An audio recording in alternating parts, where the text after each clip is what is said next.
بسم اللہ الرحمن الرحیم۔ میرا نام سمینہ عمران ہے۔ میں اکثر اپنے دل کے حالات اور واقعات آپ سے ڈسکس کرتی ہوں۔ میرا مقصد صرف یہ ہوتا ہے کہ لوگوں کو اویئرنیس دی جا سکے، لوگوں کو بتایا جا سکے کہ کیا سچ ہے، کیا جھوٹ ہے اور زندگی کیسے گزارنی ہے۔ میرا مقصد یہ نہیں ہوتا کہ میرے پاس اتنے سارے کمنٹس آ جائیں یا اتنے سارے ویوز آ جائیں۔ میں آپ کے ساتھ یہ ڈسکس کرنا چاہتی ہوں کہ آپ آج یوٹیوب پر حجاج بن یوسف اور یزید ان دونوں کی لائف ہسٹری کو ذرا آپ چیک کیجئے گا، یہ ان کی ویڈیوز دیکھیے گا اور آپ کو پتہ چلے گا کہ حجاج بن یوسف جو تھا اس نے کتنے حج اور کتنے عمرے کیے تھے اور اس کی کبھی کوئی نماز قضا نہیں ہوئی تھی۔ وہ اتنا پابند تھا نماز اور روزے کا، کبھی اس نے کوئی روزہ نہیں چھوڑا تھا، کبھی کوئی اس نے نماز نہیں چھوڑی تھی، اور کتنے ہی اس نے حج کیے تھے اور کتنے ہی عمرے کیے تھے۔ اسی طرح یزید جو تھا وہ بھی 5 وقت نمازی تھا، کئی حج اور کئی عمرے اس نے کیے ہوئے تھے، لیکن ان کا انجام کیا ہوا؟ آپ حجاج بن یوسف کی ہسٹری پڑھ کے دیکھیں، اس نے 90,000 مسلمانوں کو اس طرح لٹا کے ذبح کر دیا تھا، خود بھی کیا اور لوگوں سے بھی کروایا۔ 90,000 مسلمانوں کو اس نے ذبح کیا، یہ کتنا بڑا ظلم ہے، آپ یہ دیکھیں۔ اور یزید نے جو ظلم کیے وہ تو قیامت تک اس سے بڑا ظالم انسان دنیا میں نہیں ہو سکتا، جس نے نواسے رسول پہ، ان کی آل پہ، ان کے خاندان پہ جتنے ظلم کیے۔ اور یزید بھی اتنا حاجی، نمازی، پرہیزگار، روزہ دار، اور اس کی وفات کیسے ہوئی کہ اس کی جو گرل فرینڈ تھی یا فرینڈ تھی، جو بھی، اس نے اس کو جنگل میں بلایا ملنے کے لیے اور وہاں لے جا کے اس کو زہر دے کے اس نے مار دیا۔ کچھ لوگ کہتے ہیں زہر دے کے مارا، کچھ لوگ کہتے ہیں خنجر سے اس کو مار دیا، اور مارتے وقت وہ چونکہ نشے میں تھا، اس وقت اس نے شراب پی ہوئی تھی، اس کو پتہ نہیں چلا، تو اس رومی عورت جو تھی اس نے کہا کہ تم نے نواسہ رسول کے ساتھ چونکہ وفا نہیں کی تو تم میرے ساتھ کیا وہ وفا کرو گے۔ وہ ایک رومی لڑکی تھی، اور دیکھیں نا، غلط طوائفوں کے اندر بھی بڑی بڑی نیک عورتیں ہوتی ہیں، ان کے اندر بھی اسلام کی محبت ہوتی ہے، ان کے اندر بھی حضرت امام حسن حسین کے ساتھ محبت یا حضرت محمد صلی اللہ علیہ وسلم سے محبت اور عقیدت پائی جاتی ہے۔ اس رومی لڑکی نے یزید سے کہا کہ جب تم نے نواسہ رسول کے ساتھ وفا نہیں کی تو تم میرے ساتھ کیا وفا کرو گے، اور اس کو خوب شراب پلائی اور خنجر سے اس کو مار دیا۔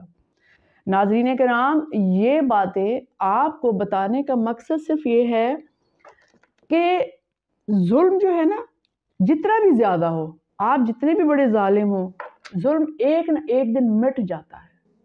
آپ کی نمازیں، آپ کے روزے، یہ آپ کو جنت میں نہیں لے جا سکتے، کبھی نہیں لے جا سکتے اگر آپ اللہ کی مخلوق پر ظلم کر رہے ہیں۔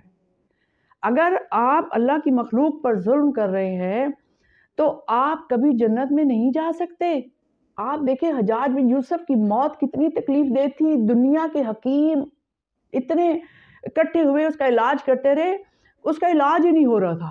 آخر میں ایسا ہوا کہ اس کا پیٹ پھٹ گیا، آنتیں اس کی باہر آ گئی اور تڑپ تڑپ کے اس نے جان دے دی۔ اور یزید کی موت میں نے آپ کو بتائی کہ کتنے دن کوے اور چیلے جو ہیں اس کا گوشت نوچتے رہے، پھر اس کے غلام جو تھے وہ اس کو ڈھونڈتے ڈھونڈتے جنگل میں آئے اور اس کی ہڈیاں صرف رہ گئی، اور انہوں نے ہڈیاں بھی ادھر ہی دفن کی، لعنت بھیجی اس کے اوپر۔ ظاہر ہے وہ اتنا بڑا ظالم تھا، اس نے اتنے لوگوں کو شہید کیا تھا، اس کا ظلم تو تا قیامت تک اس کے اوپر لوگ لعنت بھیجتے رہے تھے۔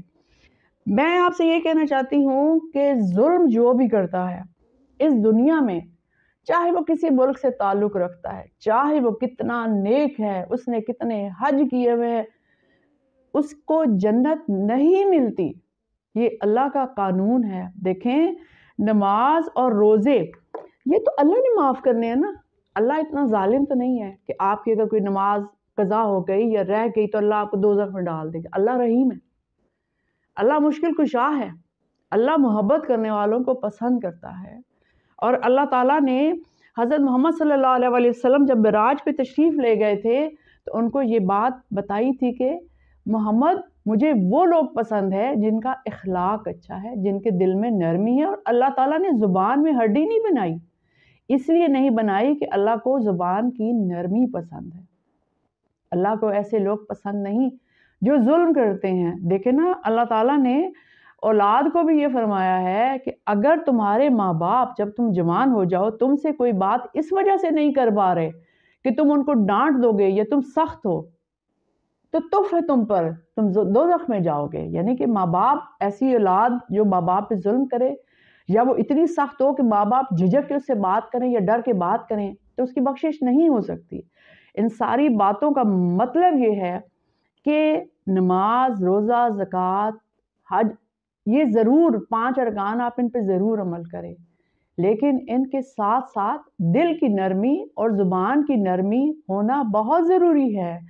اللہ تعالیٰ کے نزدیک ولی کون ہے؟ ولی وہ ہے جو لوگوں پہ رحم کرتا ہے، حقوق العباد کا خیال رکھتا ہے. اور میں سمجھتی ہوں کہ ولی وہ ہے جو آپ کو محبت سے اپنے لفظوں سے یہ بتائے کہ ایاک نعبد و ایاک نستعین کا کیا مطلب ہے، جو آپ کو اللہ تعالیٰ کے قریب کر دے، جو آپ کو بتائے کہ سچائی کیا ہے، جو آپ کو بتائے کہ حق کا ساتھ دے، جو آپ کو بتائے کہ اللہ الحق ہے. وہ ولی ہوتا ہے. وہ ولی نہیں ہو سکتا جو 50 حج کر لے، 50 عمرے کر لے، ہر وقت نماز پڑھے اور اللہ کی مخلوق پر ظلم کرے. وہ کبھی ولی نہیں ہو سکتا. ولی وہ ہے جو آپ کو بتائے کہ ایاک نعبد و ایاک نستعین کا کیا مطلب ہے. بہت بہت شکریہ.